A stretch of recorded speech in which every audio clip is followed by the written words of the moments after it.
Think of your favorite musician and ask yourself this question.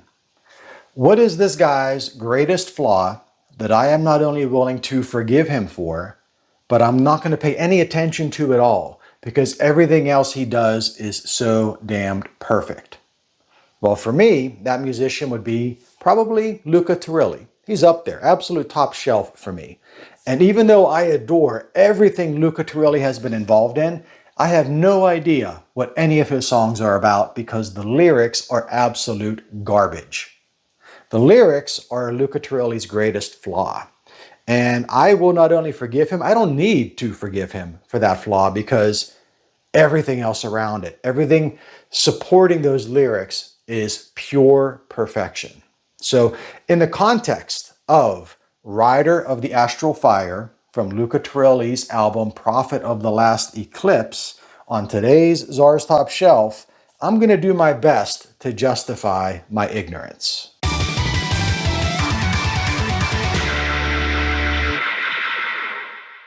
There's no reason to forgive somebody for something that you don't even pay attention to. And that's the case with Luca Turilli's lyrics.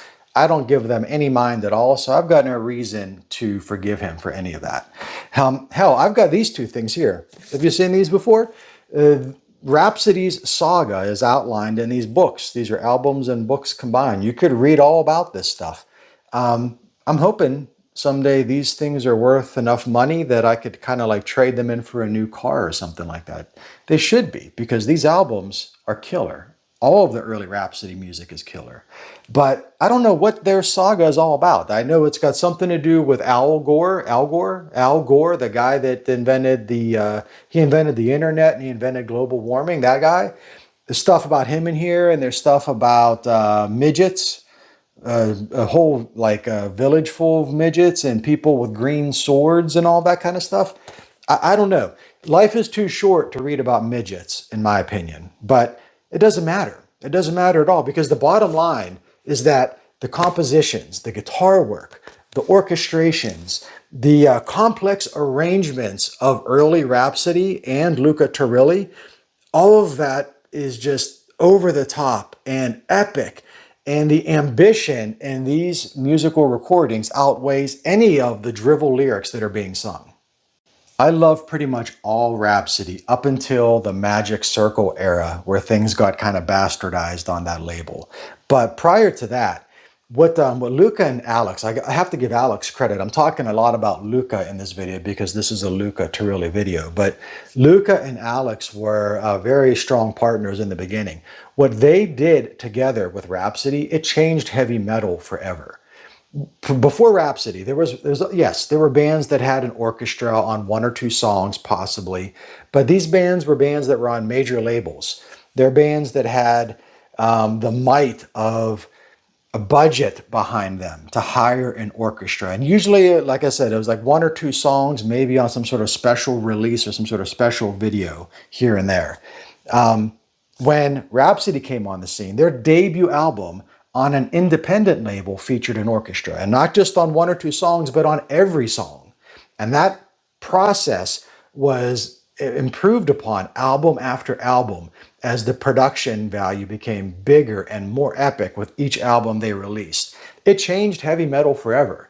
Other bands tried to copy Rhapsody's style, but they never quite did it correctly.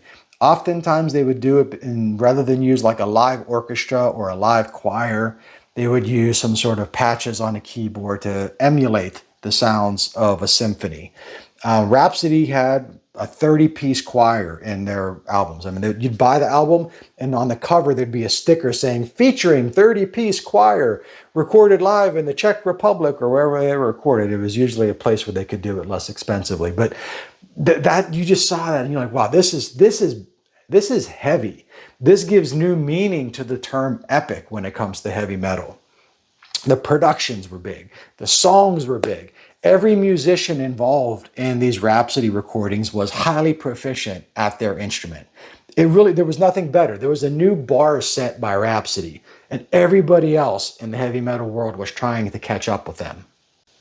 And Luca Turilli was so prolific at the turn of the century that even the music of Rhapsody couldn't contain all of his compositions. So he started his own solo band with different musicians, different singer, Olaf Heyer, rather than Fabio Leone was the singer for his solo band. And the first Luca Turilli solo album, King of the Nordic Twilight, this is such a good album. This plays on the themes expressed with the Rhapsody material, and that it's more high fantasy, medieval sounding. I believe it is, anyways. But there's not a lot of electronic instruments on this, and that's fine. I like that about Rhapsody. I like that about this. But when he came out with Prophet of the Last Eclipse, my mind was blown away by this album because of all the electronic instruments and the synthesizers and the production. This is a sci-fi album, and it sounds that way. There is a full orchestra. In fact, I was talking about the sticker. You can see the sticker on there. I mean, it says right on the front here, more than 30 first-class musicians, including 4 choirs. Like, just no one else did that. 4 choirs. You buy this thing and wow, 4 choirs. I bought this album not knowing what it sounded like either. I mean, I knew I had an idea what it would sound like because I was familiar with Luca's work, but I didn't know that it was going to be more of a science fiction themed album with a lot of synthesizers on it. And I'm a synth guy. I was an electronic musician when this came out. I was releasing music entirely from synthesizers. And when I heard what he was able to do with synths, thanks largely to Miro and Sasha Paith, the producers. Miro plays keyboards on this, and I think he did a lot of those synth sounds. But this just took everything to a whole new level for me. So yeah, I think Prophet of the Last Eclipse is still my favorite thing he's done. The compositions are just so rousing and melodic, and the choruses are just so epic and heavy.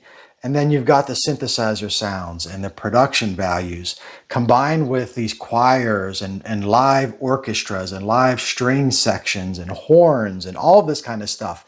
And all of it is just so perfectly structured. Like Luca Turilli's music, his compositions are progressive in a different sense of the word progressive. It's not like the musicology of Luca Turilli is complicated. It's not like people would struggle to learn to play what he has written. That's not the point. The point is that he's able to take all of these fragments of the composition and put them together in a logical, sensible way that plays with your emotions. It's like you could do that. Yes, you can make very complicated math rock and stuff like that you could look at it and look at the notation and say, oh, wow, that's really astounding that someone was able to figure all of that out. Luca does that, but he does it in a way that still has an element of humanity to it. It's so meticulously composed and meticulously produced while at the same time pulling on your heartstrings and making you want to just join in and sing. It's like you could play the choruses from any of Luca Turilli's songs at like some sort of tavern, and I could just imagine everybody with like tankards just like singing along. It just has that sense to it that is just very human while at the same time being highly sophisticated. Another aspect of Prophet of the Last Eclipse that makes it just very appealing to me is that it's a fast album. There's a couple slow ballads on there, of course, but the songs that are fast are speedy, high tempo, extremely accurate, fast songs.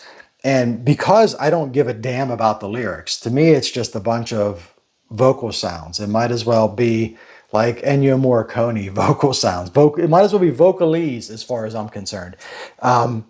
I hear this album, and I heard this album, and I continue to hear this album, and to me, it gives me the same feeling as like something that was highly technical from like Warp Records would have done at the turn of the century. I mean, for the longest time, I considered Luca Turilli and Richard D. James, Aphex Twin, to be the greatest musicians of all time.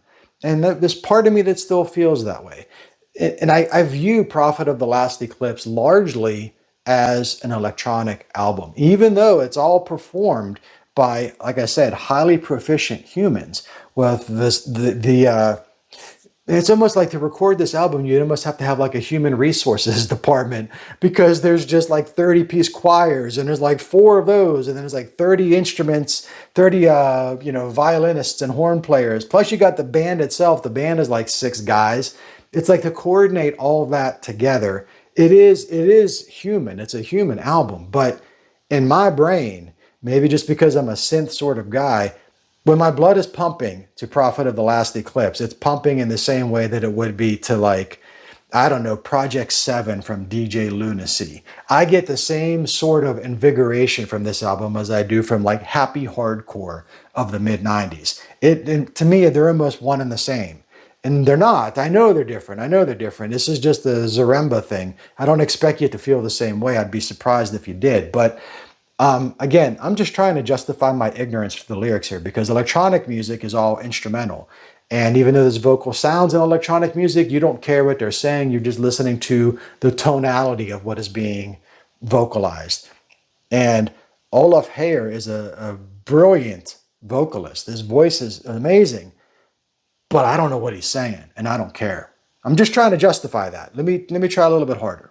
Maybe this will work. So when this album came out, I was big into running. I would run as far as I could, as long as I could, as often as I could. And I always did it to music. And Prophet of the Last Eclipse, specifically Rider of the Astral Fire, the song that's the subject of this video, was a staple in my Discman at the time. I would listen to this song on repeat over and over and over again. And because of the sci-fi themes of the album, and because of the electronic sounds, and a lot of times I'd listen to it like juxtaposed to Aphex Twin or Square Pusher or somebody like that. So that's why it's all kind of synonymous for me, I suppose. But I would imagine outer space battles as I listened to this song. And as I would run over and over again and listen to this song on loop, similar to how other heavy metal has had the same sort of influence on me, the outer space battles for this particular song would sort of become concretized in my brain. There's a very specific sequence of events in that space battle that I would replay over and over again as I was running each time I listened to the song. It became so formalized in me that it was like a little movie that I was playing back in my head in sequence with this song. I'm a writer, as you may or may not know. I write fiction. So I wrote a story recently that's going to be in my second book. It's going to come out next year. XLZABK002 is the name of the book. It's basically John Zaremba book 2. But this book features the epilogue of my story Promontory from the first book. This is becoming a very convoluted explanation here, but the bottom line is that Promontory has a sci-fi turn in the story. And the protagonist of the story, Joshua Day, and his ship, Exeliza, engage in an outer space battle against an alien armada. And this song formed the sequence of events of this Promontory epilogue story that I replayed in my brain over and over and over again. So it has a very special value to me as well. And my story has nothing to do with whatever the story is of this Prophet of the Last Eclipse album. Completely unrelated. I'm trying to justify that. So when I listen to this album, it's kicking my ass. It's kicking my brain. It's kicking my soul. It's kicking my spirit because of the music, because of what I envision as I listen to the music, and because of the vocal melodies in the chorus, yes, but not necessarily the words that are being sung. I don't know if I'm getting any closer to justifying my ignorance of the lyrics or not. Maybe I'm making things worse for myself.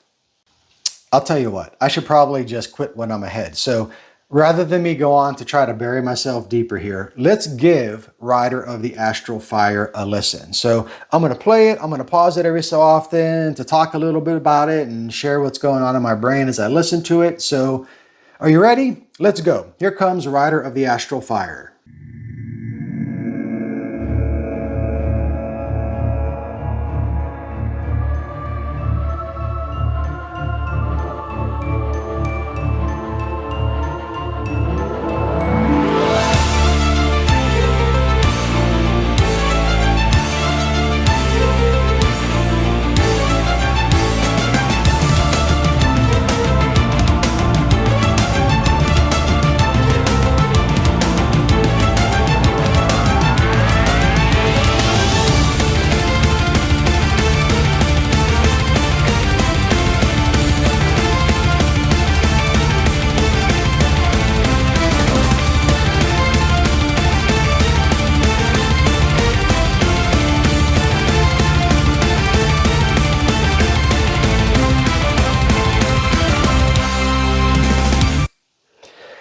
Right off the bat, live orchestra, speedy picking, pristine drumming and synthesizers.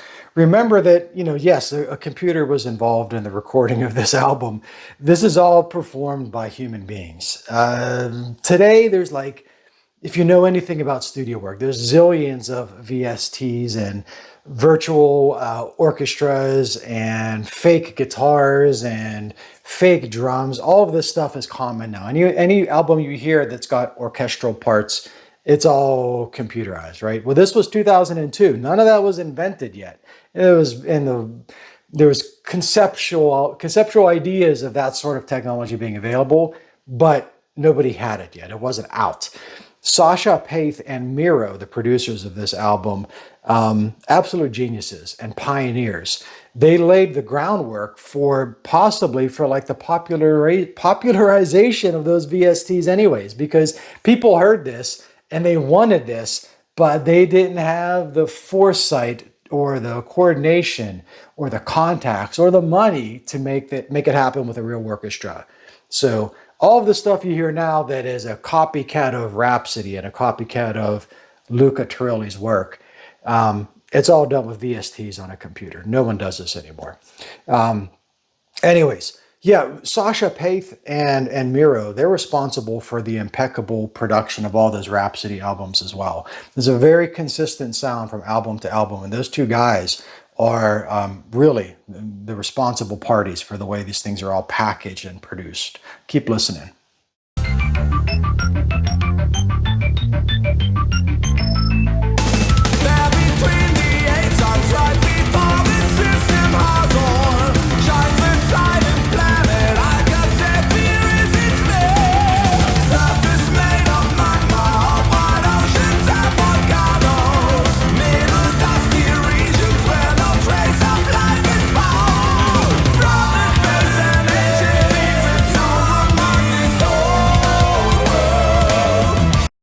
Blah, blah, blah, blah, blah, blah, blah, blah, blah, blah, blah, blah, blah, blah. I have no idea what any of that was about. Not the slightest clue in the world. I'm putting lyrics on the screen here in this video for you over here somewhere. You're going to see the lyrics because that's just what I do for these videos. I put the lyrics on the screen.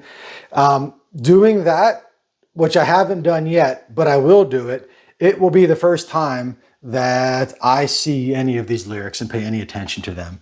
And after listening to this album for 20 plus years, right?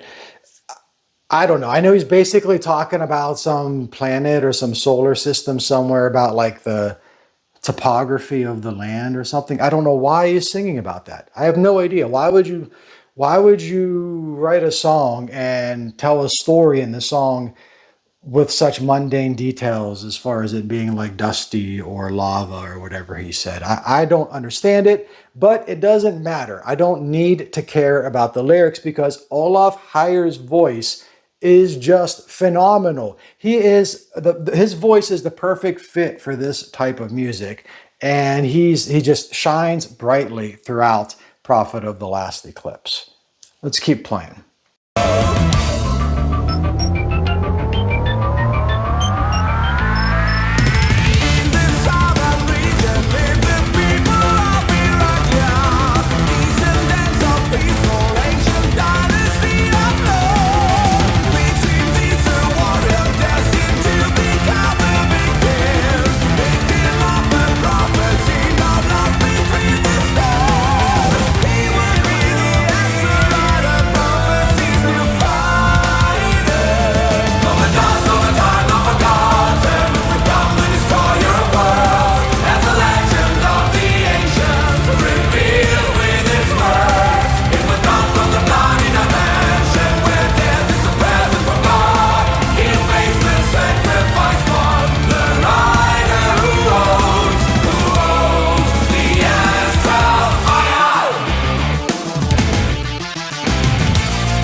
So Man, I don't even know how to put this into words. He's talking about something or other. I don't know what it was. It goes on and on about something else. But then you get this very catchy chorus. And that's the chorus that I was trying to describe earlier. Luca just has a knack for writing these just sing-songy choruses that you just want to join in, even if you don't even know what the words are. Because when you listen to it without the lyrics, you're going to mishear 50% of what's being said anyways. So a lot of times when I was listening to early Rhapsody and these Luca Turilli solo albums, I would just kind of make up my own choruses as they went along, and I would sing my own lyrics, and just because I wanted to be a part of it. Like, that's the thing. The choruses of these songs make you just want to join in and swing a big a tankard of something or other. I don't know. But coming back to all this, coming back to the fact that this is, wait, hang on. It's so tight. Like, the rhythm section of this is so tight, especially if you listen to it with headphones on, because you could hear there's a combination of that ultra fast guitar picking and bass guitar supplemented with a synthesizer sound that is just so quantized perfectly. It's just machine perfection with the human involved in that machine perfection. That's the key element here for all of this stuff. And all of that it just comes back to the sci-fi theme. So, like, thinking of the space battle. I told you before, when I used to run, I used to imagine the space battle over and over in my head. And I always listened to the song and I heard it. And I was big into 2D side-scrolling shooting games as well. So think of, like, most of the games by Technosoft, like the Thunder Force series of games. Rhapsody has a song, Holy Thunder Force. I'd listen to Holy Thunder Force. I didn't think of some sort of knight with a sword. I thought of the ship Eliza from Thunder Force. Like, that's what I envisioned in my brain when I listened to Holy Thunder Force. But think of games like that, the Thunder Force series, Eliminate Down, Glay Lancer, R-Type is a familiar one. I'm sure if you know anything about vintage video games, you know about R-Type. That's the kind of stuff I would envision. So this sequence of the song where it kind of comes to this breakdown where there's this electronic part and it's instrumental, I envision in my brain Joshua Day, the protagonist from Promontory, flying the ship Eliza. Yes, I know I named the ship Eliza in my story after Thunder Force's Eliza, but I also named the weapon from my story Einhander. Oh shoot, Einhander is also a 2D shooting game. I've got a sword and sorcery story called Einhander in my first book, XLZABK001, otherwise known as John Zaremba Book 1, and his sword is called Eliza. Well, the ship in the Promontory epilogue is also called Eliza. Joshua Day is piloting Eliza. And I listen to this part of the song, and in my imaginative brain, I hear that the alien horde, the armada that they are cutting their way through, is transfiguring, it's transforming, it's morphing into this conglomerate machine, a cybernetic, organic, H.R. Giger style beast that fills the universe, and they need to blast and pierce their way through it. This section of the song, that's what I envision. So I don't know if that means anything to you. Probably doesn't, but that means quite a bit to me anyways. So Luca, I know Luca Turilli, when he composed Prophet of the Last Eclipse and he wrote this story that's behind it or whatever, he was inspired by the science fiction movie Event Horizon. And I guess maybe you could hear some of that in here, but for me, this album has always been very, very Japanese sounding. This is like golden era anime style, like detonator organ, that Robotech sort of feeling. Robotech is probably something you're more familiar with. Like, that's what I get from the sounds and the composition here, not Event Horizon. Maybe I'm different in that way. At any rate, let's continue listening to the song. I spoke too long. Here we go.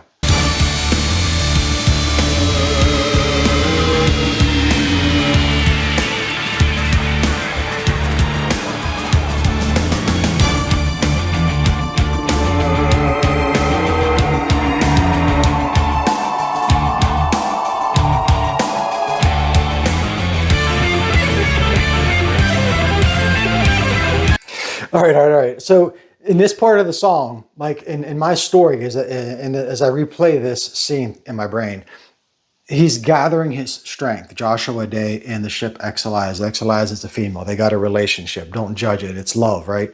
So they've got this relationship and they are gathering their strength. And as this guitar lead comes in, this is where Joshua Day is essentially conjuring the astral fire. That's where he recites the line, "Behold the astral fire," in the Promontory epilogue story. And he basically harnesses the power of every sun, every star in the galaxy. His last name is Day. He has the power of day. And he embodies that in this moment. So this is where all that sort of culminates together in the sequence of events that I imagined 20 years ago that is written in a story that comes out next year. Here we go.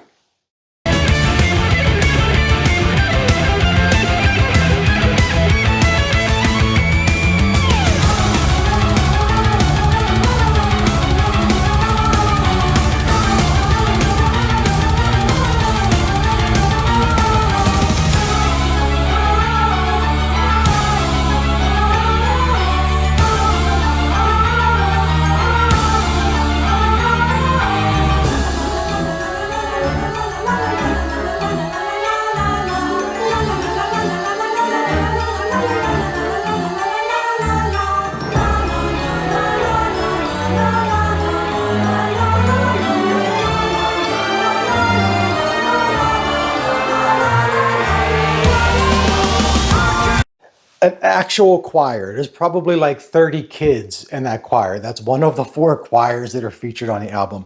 Kids, a children's choir. Could you imagine? Can you imagine being like a 7-year-old or whatever and being hired on, being invited to participate in the recording of something like this? Like, where are those kids now? Like, I want to talk to one of those kids and figure out, how did this all come together? Do they even know what they were participating in at the time? Probably not. But did they find out later as an adult? And what do they think of this type of music now as an adult? I don't know. That, to me, that's all fascinating. And their la la la la la la la la la la la la la stuff, like that's what I hear when Olaf Heyer sings also. To me, it's all la la la las. So there's no separation there other than like a difference in age between Olaf Heyer and these 30 children. This sort of production, though, I've said this before, but this would be impossible to do today. Like, you just simply couldn't record something like this today, especially in the heavy metal world. Like, heavy metal has just become like just so pragmatic in the last few decades and so cheap. Like, heavy metal has become like some of the cheapest music to produce of all sorts of music. And it's really a shame, because there was a time 20, 25 years ago where heavy metal was like the most exciting music to produce, the most adventurous music in the studio to put together. Man, it just came to my brain sometimes. I'm thinking of sci-fi. Ayreon. You're familiar with the guitarist, keyboardist, songwriter, producer, wizard in the studio, Ayreon? Into the Electric Castle. Like, all that stuff came out around the same period. His Star One project, where he did a different song about a different sci-fi story, like that also and is a great example of this adventurous heavy metal studio work that just doesn't exist anymore, because everything is just done on a computer nowadays. So different, so different. All right, we're going to keep playing the song. We're going to just finish it up from here. We're right towards the end. There's more talking than music in this segment, and I apologize for that. But we get the chorus a few more times as it goes into the finale. So let's just play it out from here. Here we go.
Well, I don't know if I succeeded to justify my deliberate ignorance regarding the lyrics of Rider of the Astral Fire and Prophet of the Last Eclipse or not.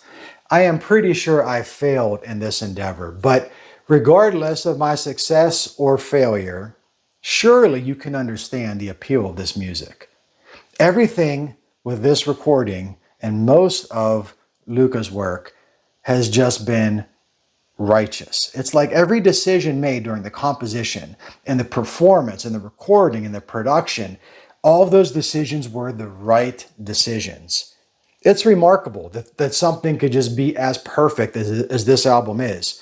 So perfect that I don't even care about the lyrics. That's the point I'm trying to get. This music it's fast and it's uplifting, it's rousing, and it's epic at the same time. It's emotional. There's an emotional component here that cannot be denied. Emotional while being pristine. Something that's obviously contradictory in most other cases. It works here. This music is imaginative while being sophisticated at the same time. That's what keeps it out of the realm of nerd shit because it's so sophisticated. Luca Turilli's work is unmatched in my opinion, and Prophet of the Last Eclipse is a high-tier, top-shelf album. So, with all of that being said, I want to thank you for watching this episode of Czar's Top Shelf, and I hope to see you in the next video.